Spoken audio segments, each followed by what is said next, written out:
Return of the King. Legolas is cool. The flippy elf is responsible for a lot of the most air-punchingly cool action beats in the entire Lord of the Rings saga, sliding down the steps on a shield, firing multiple arrows at once, not bad for a man with that hair, and one of his coolest moments comes in the Battle of Minas Tirith, where he single-handedly takes down a Mumakil. First things first, Gimli's right, it only counts as one. And second, the CGI goes so wrong, so fast. Shall I describe it to you? It's got a horribly floaty character model for Legolas, and there's a really jarring intercutting of footage of actual actors with his rubbery image. Now, this is just one moment of really bad CG, right? Seems a bit harsh to put it on this list. Maybe if Return of the King hadn't won an Oscar for Best Visual Effects. But still only counts as one! Number 9, Deep Blue Sea. Deep Blue Sea, or as it's otherwise known, Sharks Are Awful Assholes, is a movie with one brilliant moment, a couple of pretty good moments, and one moment so bad it became an instant classic. That is, of course, this wonderful moment starring Samuel L. Jackson. Yep, the shark plays peekaboo and munches Mr. Sam Sam. Look at how unspeakably rubbish it is. The awful CGI Jackson mannequin, the texture on the shark, it's the worst thing, but ranks low on the list because it's utter comedic gold. Number 8, The Ring 2. Hey, you know what's really scary?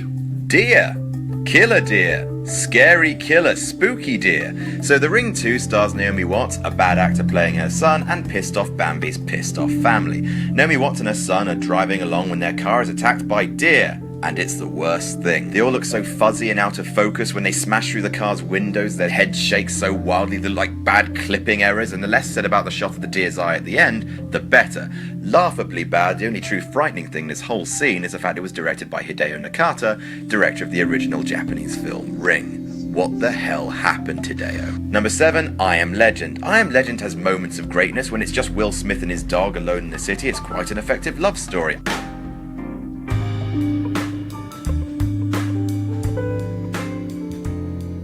Survival story. But despite a hefty $150 million budget, everything falls apart when the CGI Darkseekers appear. Their waxy skin, their total lack of weight, their awful facial animation, the uncanny valley dead eyes, they're terrible. And what makes them an even bigger failure, their total lack of recognizable human qualities renders one of the film's key thematic points, that these things are supposed to be living creatures too and worthy of life, totally invalid. Way to go, computers. Number 6, The Matrix Reloaded. The Matrix Reloaded has a lot of flaws, the Merovingian ceaseless prattle, the grotty Zion orgy, whatever the hell Colonel Sanders is talking about here. What are you saying, Colonel? Is this a list of your 11 secret herbs and spices? But whatever the problems, the action's great at least, right? Not really. Take the Burly Brawl, for example. It should be an iconic action scene, but the cuts between real Neo and fake rubbery, weightless, textureless plastic Neo are so jarring and noticeable that all tension and visceral thrill goes right out the damn window. The CGI is much better in the original film, and that was made 4 years earlier for less than half the money. Number 5, King Kong. Here's another film that nabbed an Oscar for Best Visual Effects, and I get it. It's a good ape. You've done a good ape, guys. Kudos on the ape. But how can you give an Oscar for Best Effects to a film with this sequence? You know the one I mean, the dinosaur stampede. Nobody's gonna think these are fake.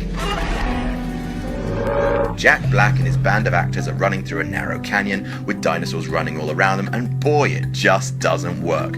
Fake dinosaurs running by themselves? Fine. Real actors running by themselves? Fine. Put the two together, and oh no. The textures are a mess, the lighting seems totally different for the actors and for the dinos, it looks so fake and awkward and cluttered. Again, nice ape though. Number 4, Catwoman. Oh, just everything in Catwoman. It's a film about evil face cream. I'm not joking. Halle Berry won the Best Actress Oscar for Monsters Ball in 2002. In 2004, she played Catwoman. Badly. Super badly. Also, the movie called Catwoman Patience Phillips instead of Selena Kyle, so it can go f*** itself. Also, in terms of CGI, it's dreadful. In pretty much every action scene, the director uses visual effects like a dog uses a gun, sometimes hilariously, often incorrectly, and occasionally to an utterly tragic effect. Look at this CGI Catwoman climbing a wall. Awful. Very far from perfect.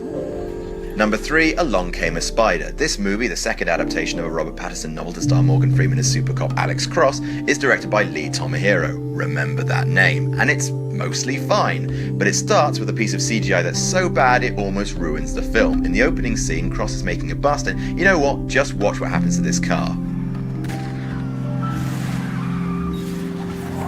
See that? That is an absurd number of flips. The speed and momentum of the car is, to put it scientifically, physics, and the blurriness of the vehicle compared to its environment is comical. It's a moment of camp that's so laughable, especially when compared to the gritty crime tone of the rest of the movie. Number 2, Die Another Day. You know which scene I mean, just play the clip. What the hell is James Bond doing? Everything about this is a turd sandwich. The blobs of ice floating in the water, the lack of depth to any of the colours, the shiny textures, the crap green screening, the preposterous lack of weight to any of the action. This shot where he ramps up an iceberg. It's like an OTT video game. I mean, who the hell directed this? Oh, it's Lee Tomahiro. Hello again. And number 1, The Mummy Returns. Wrestling. It's always wrestling. I can't escape the curse of wrestling. Hey kids, it's The Rock. He's playing the Scorpion King. And in fairness to what horrors we're about to see, The Rock has sort of always looked pretend, an inconceivable cocktail of muscle and teeth. Even so, what the hell is this? This would look bad in a PlayStation 2 cutscene.